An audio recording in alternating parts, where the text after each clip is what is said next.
안녕하세요. 네, B형 1회 강의 시작하도록 하겠습니다. 일단 조금 늦었는데 정말 죄송하고, 보통은 15분 정도로 맞춰서 제가 올 거거든요. 근데 약간 늦어져서 정말 죄송합니다. 자, 일단은 B형 같은 경우에는 아시겠지만은 4회로 진행이 돼요. 그래서 일요일마다 한 번씩 보는 걸로 해서 총 1.5세트로 이 올해 실전 GS가 진행이 된다고 보면 되고, 혹시 기초를 들으셨으면 이제 합쳐서 2세트가 나오는 거예요. 근데 보통의 기득이시면은 제 생각에는 제 거 말고도 한 개 정도 더 보시는 게 괜찮을 수 있어요. 그러니까 제 생각에 시험 범위 면으로는 상표법이 사실 범위가 넓은 편이 아니기 때문에 뭔가 제 판례집을 다 보셨고 문제를 다 풀어 보셨으면은 어느 정도 일정 이상은 될 수밖에 없고 대충 커버가 돼요. 웬만한 그건 제가 잘 찍어서가 아니고 그냥 모든 강사가 2세트 정도 내면 다 어느 정도 찍어요. 근데 그래도 약간 스타일 다른 거면서 지금 제 강의보다는 수강생 많으신 분들 거 한 명 정도는 골라서 이렇게 목차만 잡아보셔도 괜찮으니까 좀 풀어보시는 게 아무래도 좋긴 합니다.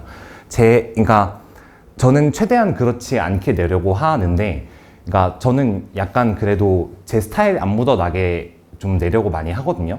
근데 그래도 아무래도 사람이다 보니까 제 주관이 조금씩 들어간 문제고 스타일이 들어갈 수밖에 없어요.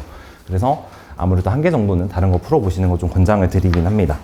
네, 그리고 하프 GS가 이게 원래 명칭이 레벨업 하프 실전 GS예요. 그래서 조금 어려울 수 있어요. 제가 이거 문제 내면서도 이거 이렇게 낼까 말까 하면서 엄청 고민하면서 냈는데 수능 문점이 진짜 많고 좀 어렵습니다. 그래서 네 문제 다 창작이에요, 사실. 이게 사실관계 다 섞어가지고 좀 잘 생각을 하셔야 됩니다.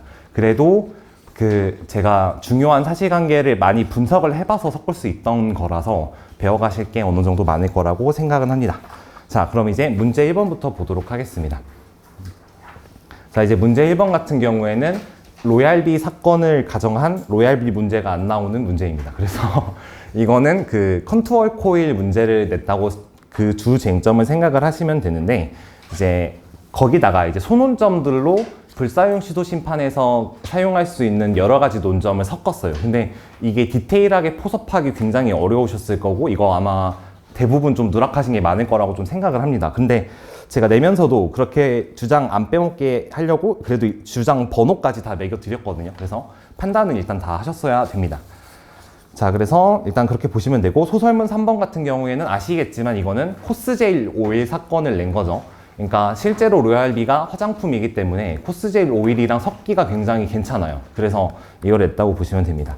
자, 이제 문제 2번 같은 경우에는 웨딩쿨 사건을 좀 타겟을 해서 낸 거죠. 일부 지역에서 사용된 경우. 근데 그 사안에서 상표가 사용되지 않은 경우에 손해배상 청구를 할 수 있는지에 대한 논점을 좀 섞었다고 보시면 됩니다. 근데 그게 실손해배상 원칙에 따져봤을 때 손해가 없는 거여서 기본적으로 손해불발생 항변이 인정되므로 불법 행위로 인한 손해배상 청구에 기반한 손해배상 청구는 기본적으로는 할 수 없는 게 원칙이에요. 근데 이제 그거 말고 위조상표 침해 같은 경우에는 실손해배상이랑 상관없이 1억 이하로 인정해주는 요건이기 때문에 그쪽으로 접근해볼 여지가 있긴 있으나, 하지만 여기서는 등록상표권자가 사용을 하지 않기 때문에 그것도 적용되지 않는다. 이런 식으로 접근을 해주시면 되는 문제라고 생각하시면 됩니다. 그래서 이게 다 중요한데 안 나왔어요, 법정 손해배상 청구가.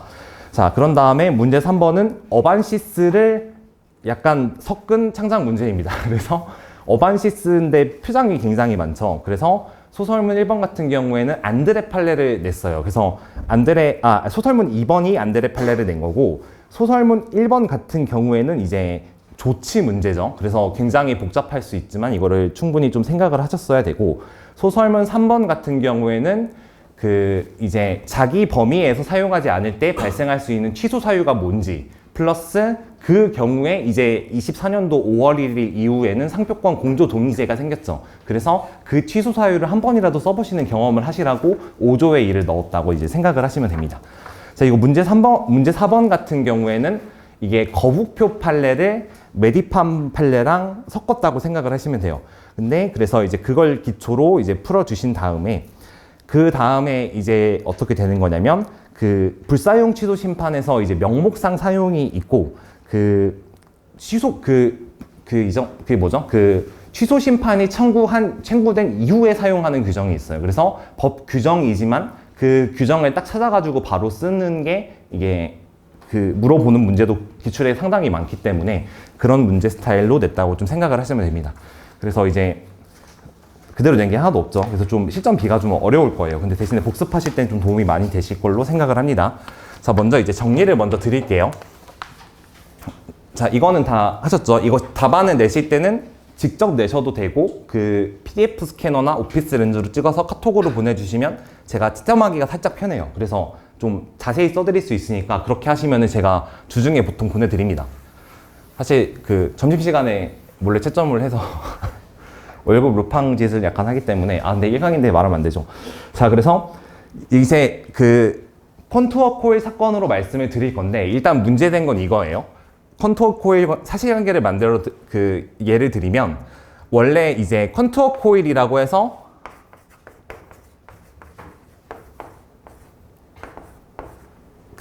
코일이 이게 아니죠. 네. 이렇게 해서 한글로 응역을 병기한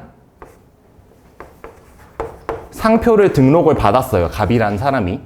근데 여기서 이제 원심부터 다 읽어보면서 제가 볼 건데 실전 GS A 때도 그랬지만 제가 그 S급이라고 생각되는 거는 심판부터 다 같이 봐드릴 거거든요.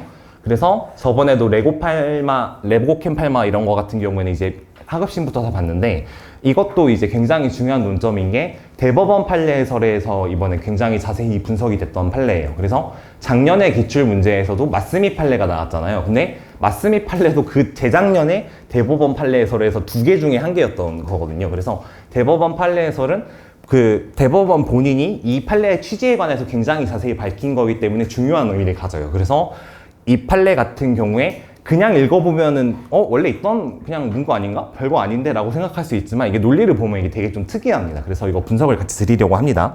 사실관계를 보면은 갑이 이렇게 이거를 매트리스 등에 등록을 받아놨어요.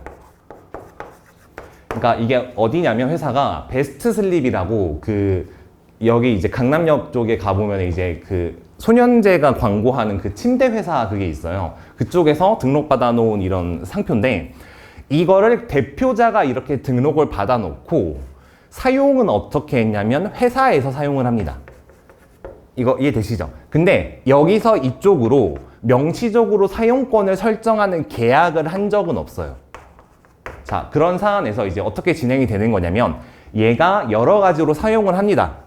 근데 그 사용된 사안 중에서 중요한 게 뭐가 있는 거냐면 거래 상대방이랑 계약을 하면서 뭐 계약서 아니면 뭐 품목을 써놓은 서류 이렇게 거래 상대방에게 주는 서류에다가 상표의 이름을 박아놔서 쓴 거예요.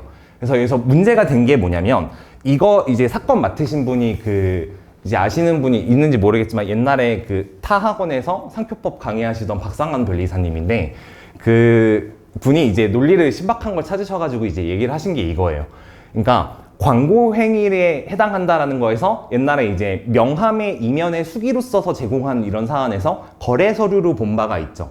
근데 그거 말고도 무슨 어떤 특정 지역에 뭐 일부 있었다는 사정 만들어놓은 게재된 것으로 볼 수 없다 이렇게 해가지고 사용 행위로 안 본 판례들이 또 있단 말이에요. 그래서 그 논리를 섞어서 어떻게 말씀을 하셨냐면 11호 다목에 보면 이렇게 써 있어요. 상품에 관한 광고에 대해서 써 있는데 거기서 뭐 정가표, 거래 서류 등의 상표를 표시한 것을 전시하거나 또는 널리 알리는 경우에 광고 행위에 해당한다 이렇게 보고 있습니다. 그래서 문구에 집착하셔가지고 이걸로 이제 반박을 하셨다고 생각을 하시면 돼요. 무슨 말이냐면 그러니까 여기서 이 거래 서류의 의미에 대해서를 생각하는 여기에 한정된 게 아니고 이거를 표시한 것을 법문에 지금 전시하거나 널리 알려야 된다라고 되어 있잖아요. 그래서 논리를 어떻게 짜신 거냐면 거래 상대방 한 명에게 그냥 서류 한 개를 띡 줘놓고 전시하거나 널리 알린 건 아니지 않냐라고 주장을 한 거예요. 그러니까 법문에 보면 좀 타당하죠. 그래서 이제 그거를 주장을 하시려고 전시나 아니면 널리 알린다 이런 말이 들어가는 우리나라 다른 법에 들어가는 해석 예를 찾아와서 그런 해석 내에서는 실제로 이렇게 그 불등적 다수인에게 주는 게 아니면은 그렇게 보지 않는 해석이 있거든요. 그 전시나 널리 알리는 게. 그렇기 때문에 이분은 이제 주장하는 가장 큰 취지가 뭐였냐면 불특정 다수인에게 알려질 수 있는 상태에 놓일 정도가 되어야지 널리 알리는 거지. 특정인에게 그냥 이제 거래 서류로서 준 거 갖고는 널리 알리는 게 아니다라고 이제 판단을 하셔가지고 상고심까지 간 사안이에요. 이거 이해되시죠? 그래서 이제 여기만 보시는 게 아니고 여기까지 이어지는 논리를 되게 잘 보셔야 됩니다. 그래서 그 사안인데, 자 이제 첫 번째로 쟁점이 되는 게 뭐냐면, 일단 심판원 단계에서 볼 거지만 먼저 이제 상대방 측에서 이렇게 주장을 해요. 상표권자가 넌데 지금 회사가 사용을 하고 있다고 너가 주장을 하고 있지 않냐. 근데 애초에 너네들은 계약은 맺은 바가 없다. 그러기 때문에 얘의 사용은 고려할 수 없다라고 일단 처음에 주장을 해요. 상대방 측에서. 근데 이거는 깨는 방법이 뭐냐면 그 심판원 단계에서 통상 사용권이 묵시적으로 설정될 수 있으니 특허법원 판례로 이제 인용이 되면서 인정이 됐어요. 자, 이것도 이제 별거 아니지만은 이거 할 수 있습니다.